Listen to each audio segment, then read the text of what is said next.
Should the Browns trade for Anthony Richardson? The Colts are benching their former fourth overall pick.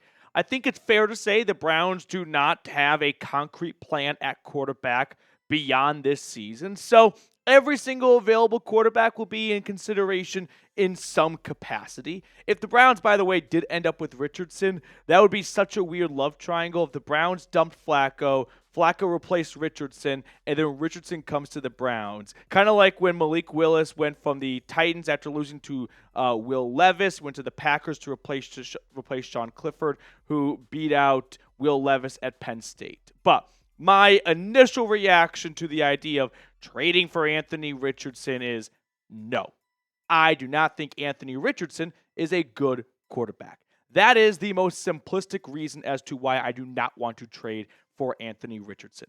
Yes, maybe you could find some great raw potential. He is like 6'4", 240 pounds, but he runs like a gazelle. There's a lot of really good physical traits and attributes, but at the end of the day, I don't think he is good at playing quarterback. Why? He wasn't very good in college. He completed a little over half of his passes. I never understood the crazy hype. People compared him to Cam Newton coming out of Auburn. You want to know something about Cam Newton? Cam Newton completed more than 53% of his passes his final year at Auburn.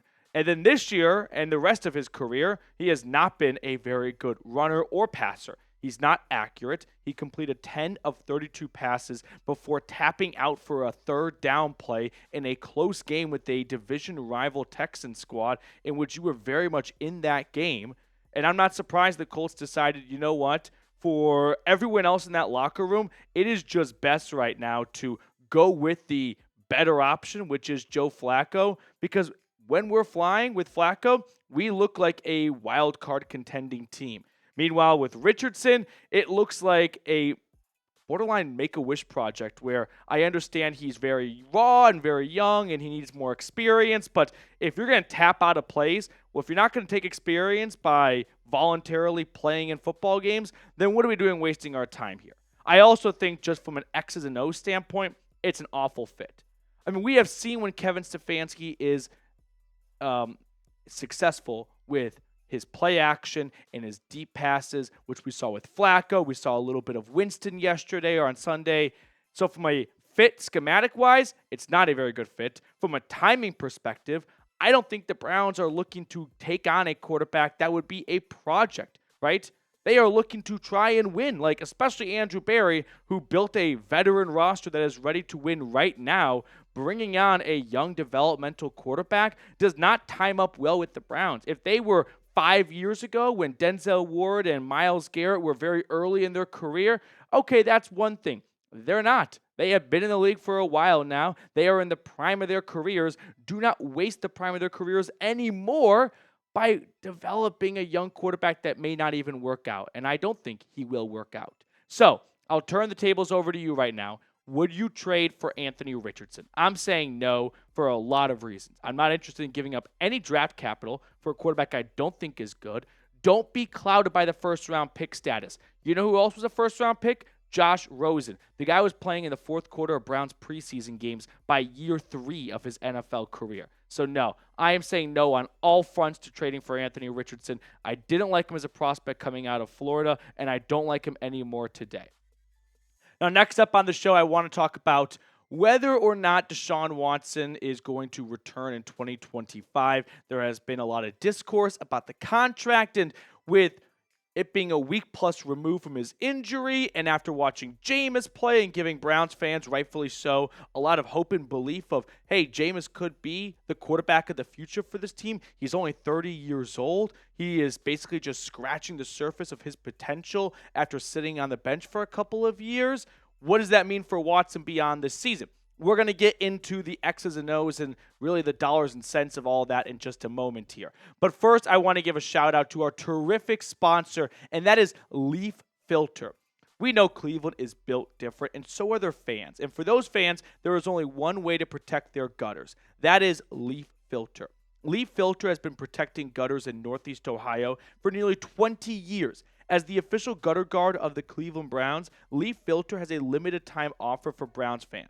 Up to 32% off your entire qualified purchase and two free official Browns jerseys at leaffilter.com/report. An investment in Leaf Filter is an investment engineered to protect your whole home. Do-it-yourself and store-bought solutions may be cheaper upfront, but can cost you more in the long run. Every installation comes with a lifetime no-clogs guarantee, so let Leaf Filter's trusted pro handle it.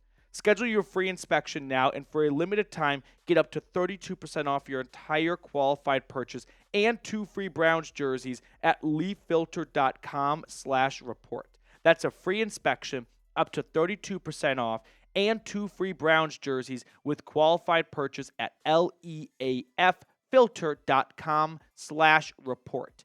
Offer valid on a first-come, first-served basis while supplies last. Full terms and conditions can be found at leaffilter.com/report. See representatives for warranty details. I put all that information in the comments and description of today's video. So the number one topic I'd say for Browns fans this week is, after watching Jameis Winston dramatically outshine anything Deshaun Watson did this year, which it also helped for Jameis that the offensive line happened to play the best game of their season when he steps in, and you get Nick Chubb kind of back into the swing of things a little bit more so. But the number one topic, like I was saying, is what does that mean for Deshaun Watson long term if they find something in Jameis? Kind of like right now with the Vikings and Sam Darnold, J.J. McCarthy, like not quite apples to apples, but you've got something right now, a little bit, I guess, kind of like the Seahawks and Geno Smith. But anyway, what does that mean for Watson? Well, if you want to look at the finances behind it, here is Deshaun Watson's dead cap hits for the next 3 years. Next year, he will have a dead cap hit of $172.7 million. What does that mean in layman's terms? He is going to be responsible for $172 million of your cap hit if he is not on your roster. That is, simply put, too large of a number to stomach and not have him play for your team.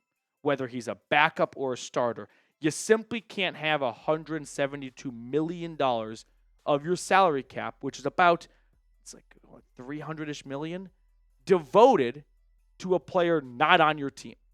For reference, look at the biggest dead cap hits in NFL history. The Broncos made one a few months ago with Russell Wilson. That was an $85 million dead cap hit. We're talking about not only doubling it, but like 2.5 doubling what the NFL dead cap hit record is. So, no, I don't believe Deshaun Watson is going anywhere unless he agrees to rip up his contract because the Browns inform him he's going to be a backup. So he goes, screw the money, free me so I can go play somewhere else. That's not happening. He's going to take his $43 million or $47 million in guaranteed cash for next year. No question about it.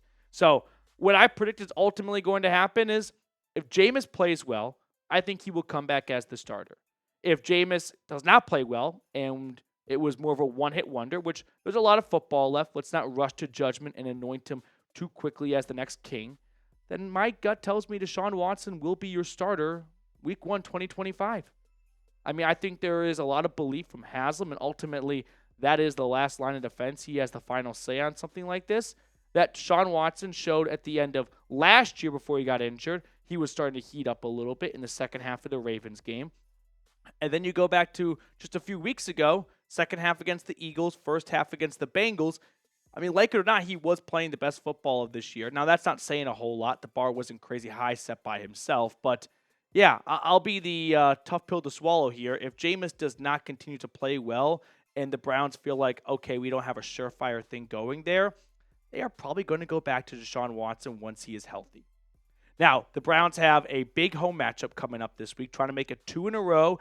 And if they were to knock off the Chargers, they would only be about a game behind the 7th spot in the AFC playoff race, which is pretty wild to think about. But if you want Jim Harbaugh to lose on Sunday, because I know there are a lot of Buckeyes fans watching right now, then sub for a Browns dub. Let's get the good times rolling again. This week has been so much better than any other week the last month and a half, simply because the Browns won. So if you want to keep that going here, hit the subscribe button down below. Some other news I quickly want to recap. Denzel Ward was diagnosed with his 6th concussion of his career. This one kind of got lost in the shuffle of Jameis playing well and JOK getting carted off the field. And in between all that, Denzel Ward left the game in the third quarter. The NFL, neurologist kind of spotted something may be wrong with Ward. They brought him into the blue medical tent, and sure enough, unfortunately, he was diagnosed with his sixth documented concussion of his NFL career and the second of this season. I know a lot of people, kind of like when Tua got his concussion a few weeks ago, were very quick to offer advice or suggestions or what they think they should do. My take or piece on this is it's not my place to advise Denzel Ward on what he should do, okay? Everyone can say what they would do, but they're not Denzel Ward, right? You don't know, and I don't know, the type of pressure Ward might be under to bring all this money home, not just for himself, but to help his family out and to set up his family's, kids and cousins and whatnot for generations to come. And if he were to retire, there's a chance, and a very good chance, not just a chance, he would be leaving a lot of money on the table. I mean, when Andrew Luck retired, the Colts paid out the rest of his contract. Maybe the Browns do that. Maybe they don't. I'm not sure. But he's not going to get any more contracts. So when it comes to someone's finances, I have no idea if Denzel Ward is in a place where he feels obligated and has a duty to provide not just for himself, but for his family for years to come and give them all life-changing money. And if he were to retire and walk away, he would be not bringing home the bacon, so to speak. So I'm not going to meddle in Denzel Ward's finances because that's ultimately what he is leaving on the table. And I know that there is a decent argument to be made about the medical side and putting your body in front of your money and your paycheck and whatnot. But that's easy to say for someone that doesn't have the responsibility to support their family, to make sure their parents can retire, right? If I won the lottery tomorrow, I wouldn't have the pressure to make sure my parents could retire because my parents aren't in a position where they need me to win the lottery so that they can retire. Their home and cars are paid off. The same can't be said for everyone else. But Denzel Ward, no doubt about it, has been playing great football this year. I mean, he leads the NFL in pass breakups with 12. It bothers me he doesn't have a pick because he's been so close so many times, and he's had at least 2 interceptions in every single season of his NFL career. So hopefully he can continue that incredible streak. I also just want to add, PFF right here is a good example of at times a good resource and other times a not a very good resource. We've all watched the Warden play this year. Does anyone really think there are 36 better corners this year? Cooper DeJean is the second best corner in Pro Football Focus's eyes. What? Denzel Ward leads the NFL in pass breakups, but Cooper DeJean is 35 spots ahead of him? That makes no sense to me. But ultimately, I think Denzel is probably going to miss a minimum of this upcoming game against the Chargers, which is probably not the worst game to miss given the Chargers' number 1 receiver is Ladd McConkey, and I'm sure that's going to come back to bite me in the tail later. But after that, the Browns have a bye, so you could give Denzel 2 weeks off and then attack after that week, would that be 11, on the road in New Orleans, which, I mean, they're starting to get healthy. Derek Carr is coming back, I think, this week, and Chris Olave should be coming back soon. So, yeah, you like to have all hands on deck any given Sunday because this is the NFL, but I think giving Ward this week off and then a bye week after that, 2 weeks off to get healthy, that to me seems like the most likely outcome. But I want to show the guy some love. Type 21 down below in the comment section below. I mean, not only is he physically hurting, but mentally, this has to be extremely taxing and emotionally taxing in terms of the magnitude of this injury and the frequency that's happened. So, Denzel, I don't think you're probably supposed to be looking at screens when you have a concussion, but if someone else in your family is watching right now, we just want them to know, everyone here is pulling for you and to make a quick recovery.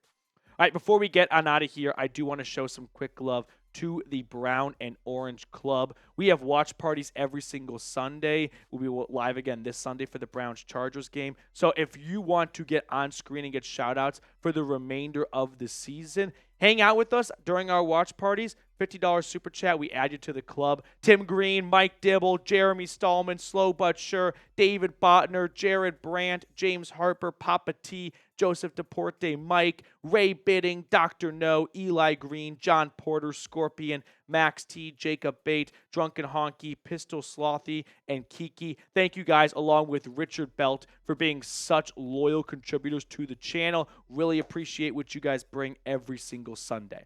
All right, that's going to do it for us on today's episode. Hope you enjoyed it. If you did, make sure to like the video. I know that's kind of cringy and a little bit needy, but it really does help grow the channel.